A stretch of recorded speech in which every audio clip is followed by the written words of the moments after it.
in a time when Israel had no king, when everyone did what felt right in their own eyes. Chaos was normal, violence was common, and faith was often desperate. Into that chaos, a boy was born. His name was Jephthah. But from the very beginning, his identity carried a stain. His father was Gilead, his mother was a prostitute, and in the ancient world, that meant something.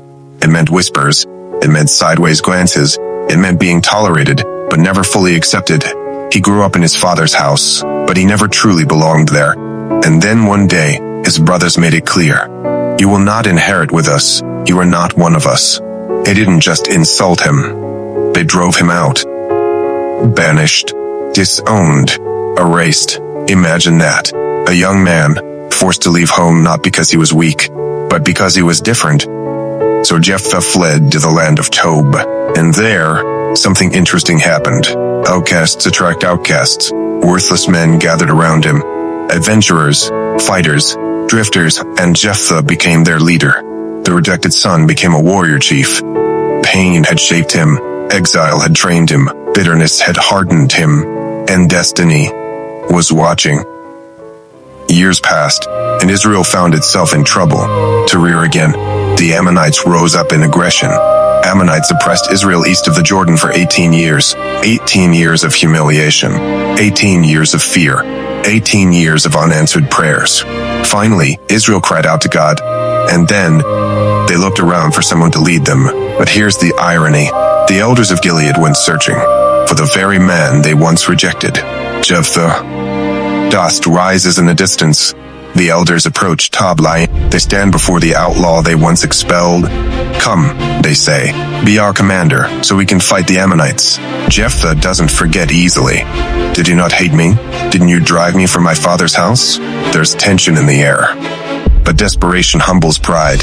Yes, they admit, we need you, and Jephthah sees his moment. If I fight and God gives them to me, will I become your head? Not just commander? The head. Leader. The rejected son negotiates power. They agree. And just like that, the exile returns home. Before he fights, Jephthah tries something unexpected. He sends messengers to the king of Ammon. He argues history. He explains that Israel did not steal their land. He recounts the journey from Egypt. He cites past victories. Jephthah wasn't just muscle. He knew Israel's story. But the king of Ammon refused to listen. And so, war became inevitable. The Spirit of the Lord comes upon Jephthah. Confidence surges. Victory feels close. And then, he speaks. If you give the Ammonites into my hands, listen carefully. Whatever comes out from the doors of my house to meet me when I return in triumph shall be the Lord's, and I will sacrifice it as a burnt offering. Whatever comes out. In ancient homes, animals were kept in courtyards. Perhaps he imagined a sheep, a goat. Surely not. No, he didn't think that far. He only thought about winning. And sometimes, in the heat of desperation, we make promises we are not ready to keep. The battle is fierce. Steel clashes, shields break, war cries fill the air, and the Ammonites fall. 20 cities conquered, total defeat. Israel is free. Jephthah is victorious. He returns home a hero. Crowds cheer, dust settles, and then the door opens. Out comes his daughter, his only child, dancing, smiling, playing tambourines. She runs toward her father. Welcome home. And in that moment, time freezes. Jephthah tears his clothes. Alas, my daughter, you have brought me very low. She doesn't understand at first, but when she does, she says something extraordinary. My father, if you have given your word to the Lord, do to me according to what you have said. No screaming, no accusation, no attempt to run. Just surrender. But she asked for one thing, 2 months. 2 months to go into the mountains and weep. Not for death, for her virginity, for the life she would never live, for the children she would never hold, for the future that disappeared because of a sentence spoken in desperation. And so she went into the hills. Imagine those days, watching sunsets that felt like endings, counting time not in dreams, but in days remaining. And what about Jephthah, the hero of Israel? Every sunrise, a reminder. Every night, a countdown. Victory must have felt hollow. Power must have tasted bitter. And then the 2 months ended. The day came, and Jephthah did to her according to his vow. No thunder from heaven. No angel stopping his hand. No last-minute rescue.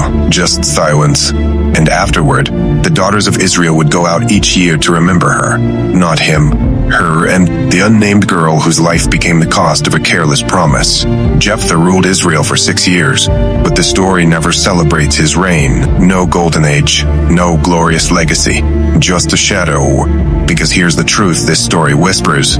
You can win battles and still lose everything. You can be used by God and still be ruled by your wounds. You can rise from rejection, but if you never heal, your pain will make decisions for you. Jephthah was not destroyed by the Ammonites. He was undone by his own mouth. A vow spoken in fear, a promise made in pressure, a bargain he never needed to make. And maybe that's why this story survives, not to shock us, but to warn us. Because even today, people still make vows in desperation. If you get me out of this, I'll change. If you fix this, I'll give you anything. If you help me win, I'll sacrifice whatever it takes. But words have weight, and some victories cost more than defeat ever would. So before you speak in panic, before you promise in pressure, before you bargain in fear, remember Jephthah, the rejected son who became a warrior, the warrior who became a ruler. For more stories from the Bible, like, share, and subscribe. Thank you.